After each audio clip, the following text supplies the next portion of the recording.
Hello friends. आज हम यहाँ पुरस्कार कहानी जो जयशंकर प्रसाद की है उसके बारे में पढ़ रहे हैं। पहले मैं आपको बता दूं कि जयशंकर प्रसाद का जो जन्म है वो 30 जनवरी 1889 ईस्वी को उत्तर प्रदेश वाराणसी में हुआ। ये एक युग प्रवर्तक लेखक थे जिन्होंने कविता, नाटक, कहानी, उपन्यास सभी क्षेत्रों में काम किया है। ठीक है, अब हम कहानी के बारे में पढ़ते हैं।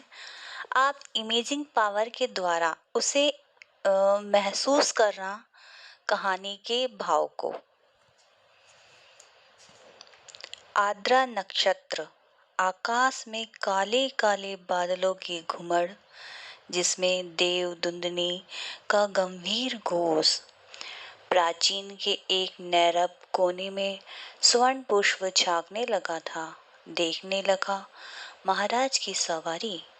शैल मात्रा के अंचल में समतल उर्वरा भूमि में सौंधी सौंधी सुगंध आ रही थी। नगर तरुण में जय घोष हुआ। भीड़ में गजराज का चामरधारी सुंड उन्नत दिखाई पड़ा। वह हर्ष और उत्साह का समुद्र हिल्लोर भरता हुआ आगे बढ़ने लगा। प्रभात की हेम किरणों से अनुरंजित नन्ही नन्ही बूंदों का एक झोंका स्वर्ण मल्लिका के समान बरस पड़ा। मंगल सूचना से जनता ने हर्ष ध्वनि की। रथों, हाथियों और अश्वारोहियों की पंक्ति जम गई। दर्शकों की भीड़ भी कम न थी। गजराज बैठ गया। सीढ़ियों से महाराज उतरे। सौभाग्यवती और कुमारी सुंदरियों के दो दल आम्र पल्लवों से सुशोभित मंगल कलश और फूल कुमकुम तथा खीलों से भरे थाल लिए मधुर गान करते हुए आगे बढ़े। महाराज के मुख पर मधुर मुस्कान थी। पुरोहित वर्ग ने स्वयं यत्न किया। स्वर्ण रचित हल्की मूठ पकड़कर महाराज ने जूते हुए सुंदर पुष्ट बैलों को चलने का आदेश दिया। बाजे बजने लगे। किशोरी कुमारियों ने खीलों और फूलों की वर्षा की। कौशल का ये उत्सव प्रसिद्ध था। मतलब ये किसकी बात कर रहे हैं? कौशल की बात कर रहे हैं। एक दिन के लिए महाराज को कृषक बनना पड़ता था। इसमें एक दिन के लिए जो महाराज होता था वो कृषक बनता था। उस दिन इंद्र पूजन की धूमधाम होती थी। गोठ होती थी। नगरीय निवासी उस पहाड़ी भूमि में आनंद मनाते थे। प्रतिवर्ष कृषि का यह महोत्सव उत्साह से संपन्न होता था। दूसरे राज्यों में भी युवक राजकुमार इस उत्सव से बड़े चाव से आकर योग देते थे। मगध का राजकुमार अरुण अपने रथ पर बैठा बड़े कौतूहल से ये दृश्य देख रहा था। मगध का राजकुमार कौन है? अरुण है। बीजों का एक थाल लिए कुमारी मधुलिका महाराज के साथ थी। कौन थी महाराज के साथ? मधुलिका। बीज बोते हुए महाराज जब हाथ बढ़ाते तब मधुलिका उनके सामने थाल कर देती थी। ये खेत मधुलिका का ही था जो इस साल महाराज की खेती के लिए चुना गया था। इसलिए बीज देने का सम्मान भी मधुलिका को ही था। वह कुमारी थी, सुंदरी थी। कोष्य वैशव उसके शरीर पर इधर उधर लहराता हुआ स्वयं सुशोभित हो रहा था। वह कभी उसे संभालती और कभी उसे रूखे अलकों को। कृषक बालिका के शुभ्र भाल में श्रम कणों की भी कमी न थी। वे सब बोरोनियों में गुथे जा रहे थे। सम्मान और लज्जा उसके अधरों पर मंद मुस्कुराहट के साथ सिहर उठते थे। किंतु महाराज की ओर बीज देने से उसने शिथिलता नहीं की। सब लोग महाराज का हल चलाना देख रहे थे, विस्मय से, कौतूहल से। और अरुण देख रहा था कृषक कुमारी मधुलिका को। आहा, कितना भोला सौंदर्य, कितनी सरल चितवन। उत्सव का प्रधान कृत्य समाप्त हो गया था। महाराज ने मधुलिका के खेत का पुरस्कार दिया। थाल में कुछ स्वर्ण मुद्राएं। वह राजकीय अनुग्रह था। मधुलिका ने थाली सिर पर लगा ली, किंतु उसके हाथ उसमें से स्वर्ण मुद्राओं को महाराज पर न्यौछावर करके फेंक दिया। मधुलिका की उस समय की ओजस्वित मूर्ति लोग आश्चर्य से देखने लगे।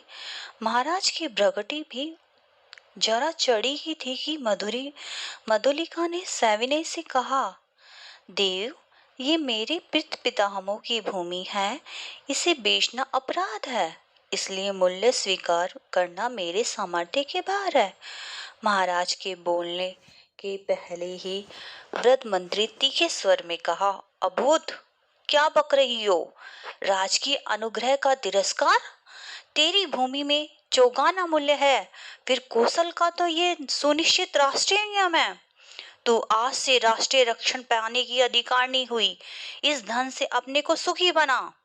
राजकीय रक्षण की अधिकारनी तो सारी प्रजा है मंत्रीवर। महाराज को भूमि समर्पण करने में तो मेरा कोई विरोध न था और न है, किंतु मूल्य स्वीकार करना असंभव है। मधुलिका उत्तेजित हो उठी। महाराज के संकेत करने पर मंत्री ने कहा, देव, वाराणसी युद्ध के अन्यतम वीर सिंह मित्र की यह एकमात्र कन्या है। महाराज चौंक उठे। सिंह मित्र की कन्या, जिसने मगध के सामने कौशल की राज रख ली थी, उसी वीर की मधुलिका कन्या है। हाँ देव, सविनय मंत्री ने कहा। इस उत्सव के परंपरागत नियम क्या है मंत्रीवर? महाराज ने पूछा। देव, नियम तो बहुत साधारण है। किसी भी अच्छी भूमि को इस उत्सव के लिए चुनकर नियमानुसार पुरस्कार स्वरूप उसका मूल्य दे दिया जाता है, वह भी अत्यंत अनुग्रह पूर्वक, अर्थात भूसम्मति का चौगुना मूल्य में उसे मिलता है।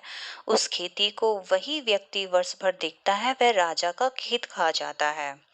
महाराज को आज विचार संघर्ष से विश्राम की अत्यंत आवश्यकता थी। महाराज चुप रहे। जय घोष के साथ सभा विसर्जित हुई। सब अपने अपने शिविरों को चले गए, किंतु मधुलिका को उत्सव से फिर किसी ने न देखा। वह अपने खेत की सीमा पर विशाल मधुक वृक्ष के चिकने हरे पत्तों की छाया में अनबनी सी चुपचाप बैठी रही। रात्रि का उत्सव था, अब विश्राम ले रहा था। राजकुमार अरुण उसमें सम्मिलित नहीं था, अपने विश्राम भवन में जागरण कर रहा था। आंखों में नींद ना थी। प्राची में जैसी गुलाली खिल रही थी, वह रंग उसके आंखों में था। सामने देखा तो मुंडेर पर कपोती एक पैर पर खड़ी, पंख फैलाए अंगड़ाई ले रही थी। अरुण उठ खड़ा हुआ।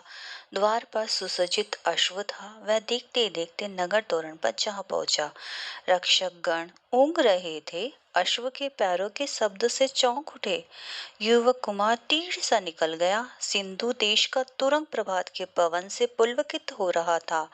घूमता घूमता अरुण उसी मधुक वृक्ष के नीचे पहुंचा, जहां मधुलिका अपने हाथ पर सिर धरे हुए खिन्न निद्रा का सुख ले रही थी। अरुण ने देखा, एक छिन्न माधु विलता वृक्ष की शाखा से च्युत होकर पड़ी है। सुमन मुकुलित भ्रमर निस्पंदन थे। अरुण ने अपने अश्व को मौन रहने का संकेत दिया, उस सुषमा को देखने के लिए, परंतु कोकिल बोल उठा। जैसे उसने अरुण से प्रश्न किया, जी, कुमारी के सोए हुए सौंदर्य पर दृष्टिपात करने वाले दृष्ट, तुम कौन हो? मधुलिका की आंखें खुल पड़ी। उसने देखा एक अपरिचित युवक। वह संकोच से उठ बैठी। भद्रे, तुम्ही ने कल के उत्सव में संचालिका रही हो ना? उत्सव? हाँ, उत्सव ही तो था कल। उस सम्मान? क्यों, आपको कल का स्वप्न सता रहा है? भद्र, आप क्या मुझे इस अवस्था में संतोष न रहने देंगे? मेरा हृदय तुम्हारी उस छवि का भक्त बन गया है देवी। मेरे उस अभिनय का, मेरी विडंबना का, आहा, मनुष्य कितना निर्दय है। अपेक्षित क्षमा करो, जाओ अपने मार्ग पे। सरलता की देवी, मगध का राजकुमार तुम्हारे अनुग्रह का प्रार्थी है। मेरे हृदय में भावना का अवगुंठन में रहना नहीं जानती। उसे अपनी राजकुमार मैं कृषक बालिका हूँ, आप नंदन बिहारी, और मैं पृथ्वी की परिश्रम करके जीने वाली। आज मेरी स्नेह की भूमि पर मेरा अधिकार छीन लिया गया है। मैं दुख से विकुल हूँ।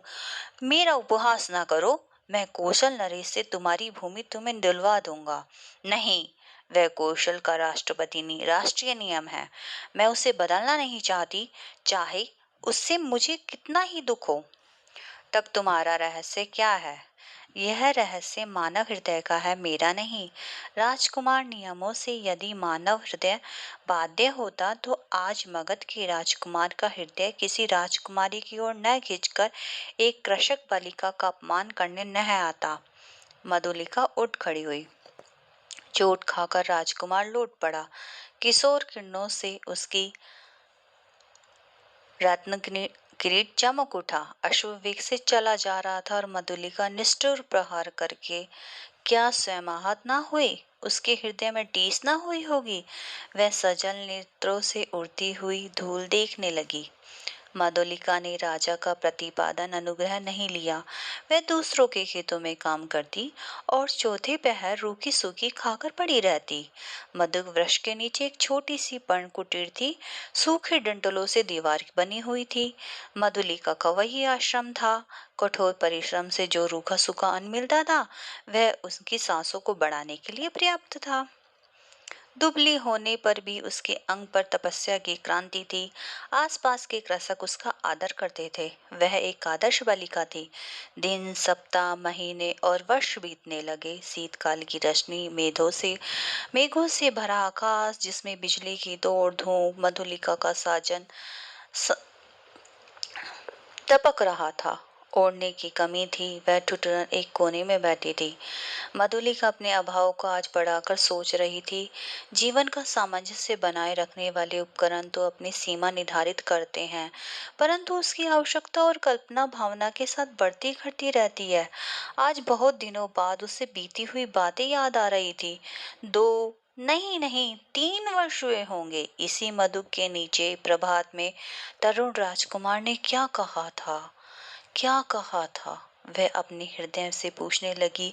उन चाटुकारी के शब्दों को सुनने के लिए उत्सुक सी वह पूछने लगी, क्या कहा था? दुग्ध दग्ध हृदय उन स्वप्न सी बातों को स्मरण रख सकता था, और स्मरण ही होता है तो भी कष्टों की इस काली निशा में वह कहने का साहस करता। हाय रे विडंबना! आज मधुलिका उस बीते हुए हृदय क्षण को लौटा देने के लिए विकल थी। दारिद्र्य की खोट ठोकरों से उसे व्यथित और अधीर कर दिया था। मगध की प्रसाद माला के वैभव की काल्पनिक चित्र उन सूखे डंठलों की रंद से नभ में बिजली के आलोक से नाचता हुआ दिखाई देने लगा। खिलवाड़ी शिशु जैसे श्रावण की संध्या के जुगनू को पकड़ने के लिए हाथ लपकाता है, वैसे ही मधुलिका मन ही मन कर रही थी। अभी वह निकल गया। वर्षा में भीषण रूप धारण किया। गड़गड़ाहट बढ़ने लगी। ओले पड़ने की संभावना थी। मधुलिका अपने जर्जर झोपड़ी में कांप उठी। सहसा उसे बाहर से एक शब्द सुनाई दिया। कौन है यहाँ? पथिक को आश्रय चाहिए। मधुलिका डंठलों से कपाट खोल दिया। बिजली चमक उठी। उसने देखा एक पुरुष घोड़े की ठोर पकड़े खड़ा है। सहसा वह चिल्ला उठी, राजकुमार! मधुलिका आश्चर्य से युवक ने कहा। एक क्षण के लिए सन्नाटा छा गया। मधुलिका अपनी कल्पना को सहसा प्रत्यक्ष देखकर चकित हो गई। इतने दिनों के बाद आज फिर? अरुण ने कहा, कितना समझाया मैंने, परंतु मधुलिका अपनी दयनीय अवस्था के संकेत करने देना नहीं चाहती थी। उसने कहा, और आज आपकी ये क्या दशा है? सिर झुकाकर अरुण ने कहा, मैं मगध का विद्रोही निर्वासित कौशल में जीविका खोजने आया हूँ। मधुलिका उस अंधकार में हंस पड़ी। मगध का विद्रोही राजकुमार का स्वागत करके एक अनाथनी कृषक बालिका, यह भी एक विडंबना है। तो भी मैं स्वागत के लिए प्रस्तुत हूँ।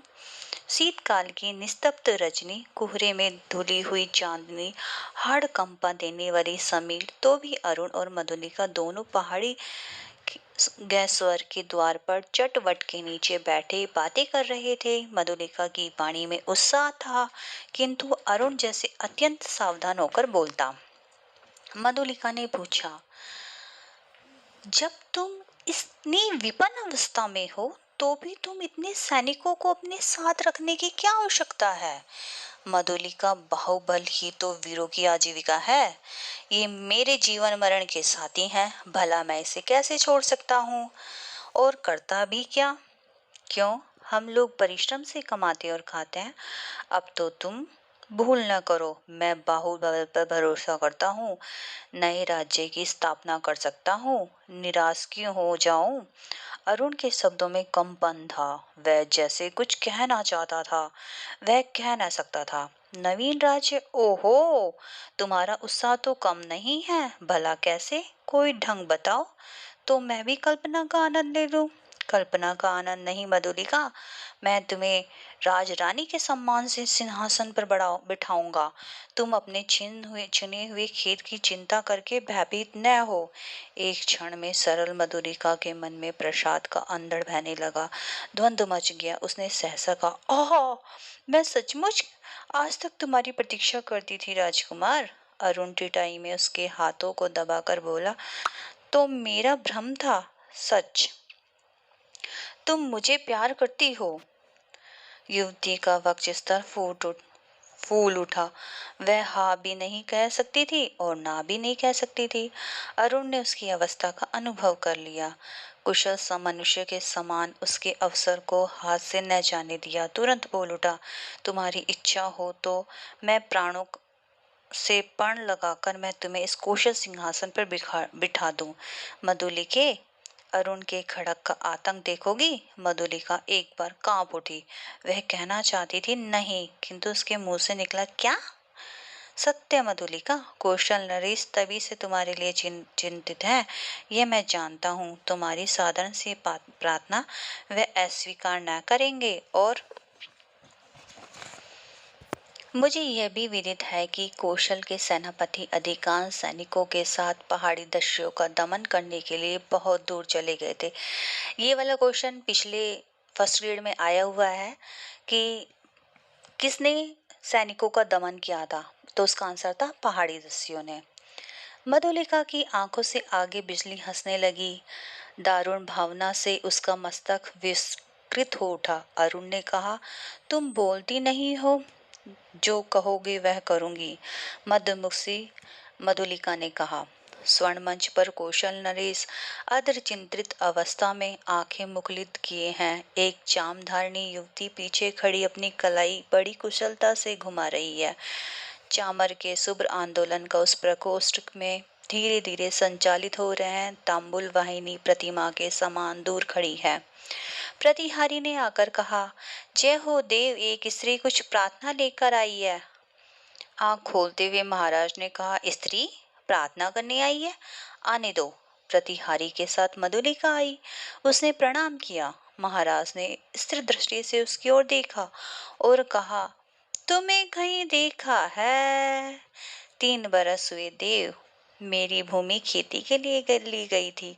ओ, तुम इतने कष्ट में हो, आज उसका मूल्य लेने आई हो? क्यों? अच्छा अच्छा, तुम्हें मिलेगा। प्रतिहारी, नहीं महाराज, मुझे मूल्य नहीं चाहिए। मूर्ख, फिर क्या चाहिए? उतनी ही भूमि दूर के दक्षिणी नाले के समीप की जंगली भूमि, वहीं मैं अपनी खेती करूंगी। मुझे एक सहायक मिल गया है, वह मनुष्य से मेरी सहायता करेगा। भूमि को समतल भी बनाना होगा। महाराज ने कहा, कृषक बालिके, वह बड़ी उबड़ खाबड़ भूमि है। तिस पर वह दुर्ग के समीप एक सैनिक महत्व रखती है। तो फिर निराश लौट जाऊं? सिंह मित्र की कन्या, मैं क्या करूं? तुम्हारी यह प्रार्थना, देव जैसी आज्ञा हो।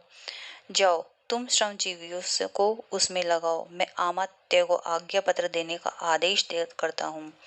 जय हो देव कहकर प्रणाम करती हुई मधुलिका राजमंदिर के बाहर आई। दूर के दक्षिण भयावने नाले के तट पर घना जंगल है। आज मनुष्यों के पास संचार में शून्यता भंग हो रही है। अरुण के छुपे वे मनुष्य स्वतंत्रता से इधर उधर घूमते थे, झाड़ियों को काट कर पथ बन रहा था, नगर दूर था, फिर उधर यों ही कोई नहीं आता था। फिर अब तो महाराज की आज्ञा से वह मधुलिका का अच्छा सा खेत बन रहा था, तब इधर की किसको चिंता होती। एक घने कुंज में अरुण और मधुलिका एक दूसरे को हर्षित नेत्रों से देख रहे थे।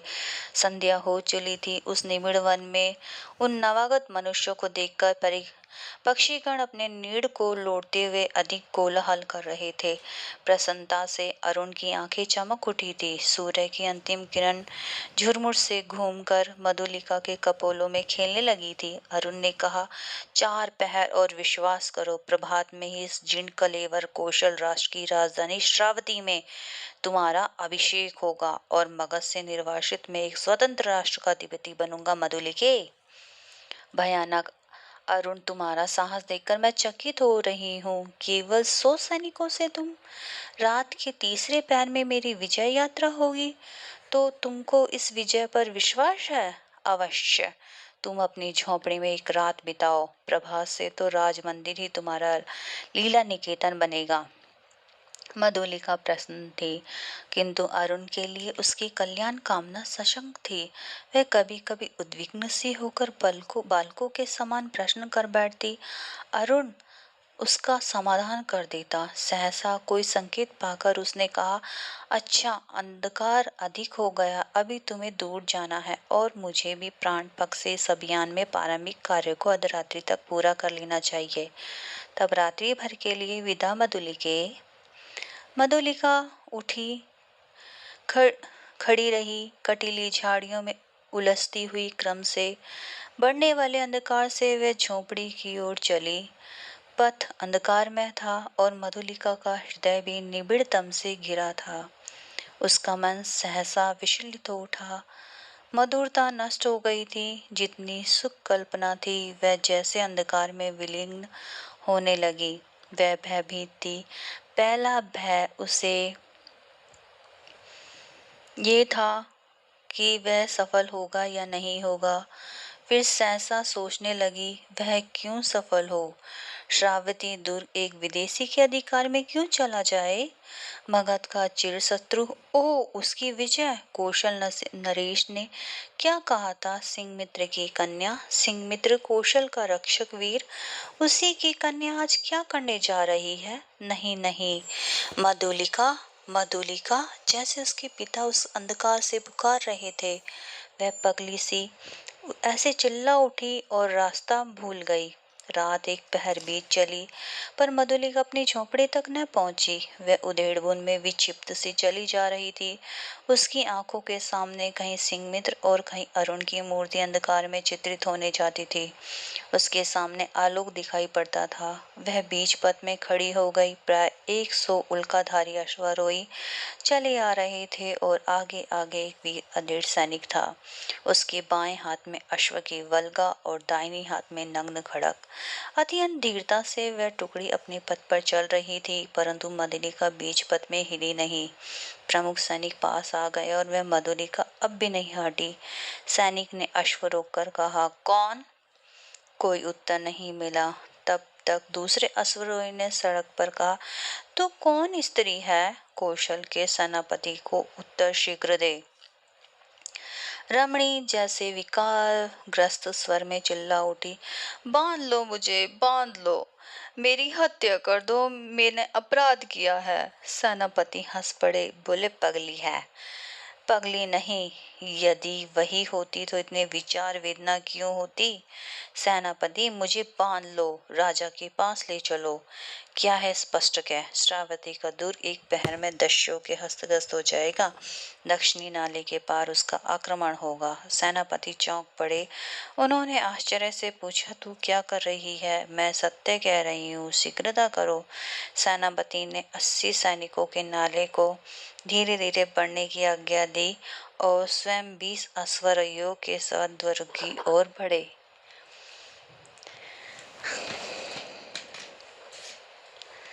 दुर्ग की ओर बढ़े। मधुलिका एक अश्वारोही के साथ बांध दी गई। श्रावती दुर्ग श्रावती का दुर्ग कौशल राष्ट्र का केंद्र इस रात्रि में उस विगत वैभव का स्वप्न देख रहा था। भिन्न भिन्न राजवंशों ने उसके प्रांतों में अधिकार जमा लिया। अब वह केवल कई गांवों का अधिपति है, फिर भी उसके साथ कोई कौशल की अतीत की स्वर्ण गाथाएं लिपटी हैं। वही लोगों की ईर्ष्या का कारण है। जब थोड़े से अश्वरोही बड़े वेग से आते हुए द्वार पर रुके तब दूर के प्रहरी चौंक उठे। उल्का के हालत में उन्होंने सेनापति को पहचाना। द्वार खुला, सेनापति घोड़े की पीठ से उतरे। उन्होंने कहा, अग्निसेन, दूर में कितने सैनिक होंगे? सेनापति की जय हो, 200। उन्होंने शीघ्र एकत्र करो। परंतु बिना किसी एक शब्द के 200 को लेकर तुम शीघ्र ही चुपचाप दूर के दक्षिणी नाले की ओर चलो।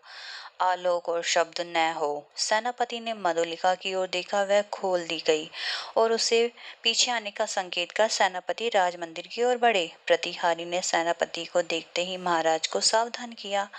वे अपनी सुख निद्रा के प्रस्तुत हो रहे थे, किंतु सेनापति के साथ में मधुलिका के देखते ही चंचल उठे।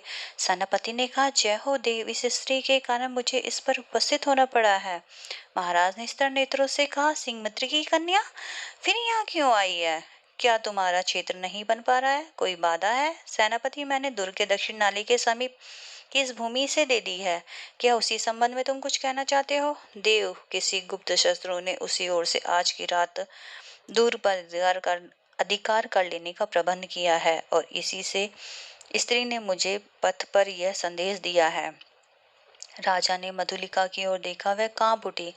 ग्रहण और लज्जा से वह गड़ी जा रही थी। राजा ने पूछा, मधुलिका, ये सत्य है? हाँ देव, राजा ने सेनापति से कहा। सैनिकों को एकत्र करके तुम चलो, मैं अभी आता हूँ। सेनापति एकत्र करके चला, सिंह मित्र की कन्या भी। तुमने एक बार फिर कौशल का उपहार किया है। ये सूचना देकर तुमने पुरस्कार का काम किया। अच्छा, तुम यहीं ठहरो, पहले उन आतताइयों का प्रबंध कर लूं। अपने साहसिक अभियान में अरुण बंदी हुआ और दूर उल्का के आलोक पर अतिरंजित हो उठा। भीड़ ने जय घोष किया, सबके मन में उल्लास था। श्रावती दुर्ग आज एक दस्यु के हाथ में जाने से बचा था। आबाल वृद्ध नारी आनंद से उन्मत्त हो उठे। उषा के आलोक से सभा मंडप दर्शकों से भर गया। बंदी अरुण को देखते ही जनता ने रोष से हुंकार करते हुए कहा, वध करो। राजा के सबसे सहमत होकर आज्ञा दी, प्राण दंड। मधुलिका बुलाई गई, वह पगली सी आकर खड़ी हो गई। कौशल नरेश ने पूछा, मधुलिका, तुझे जो पुरस्कार लेना हो मांग ले। वह चुप रही। चुप। राजा ने कहा, मेरा निज की जितनी खेती है मैं सब तुझे देता हूँ। मधुलिका एक बार फिर बंदी अरुण की ओर देखा। उसने कहा, मुझे कुछ नहीं चाहिए। अरुण हंस पड़ा। राजा ने कहा, नहीं, तुझे अवश्य दूंगा, मांग ले। तो मुझे भी प्राण दंड दे दीजिए। कहती हुई वह बंदी अरुण के पास जा खड़ी हुई। तो दोस्तों, बताइए इस कहानी में आपको क्या लगता है? मधुलिका के साथ सही हुआ, नहीं हुआ? तो क्यों नहीं हुआ? Thank you so much for watching this video. So like, share and subscribe to my channel. Bye.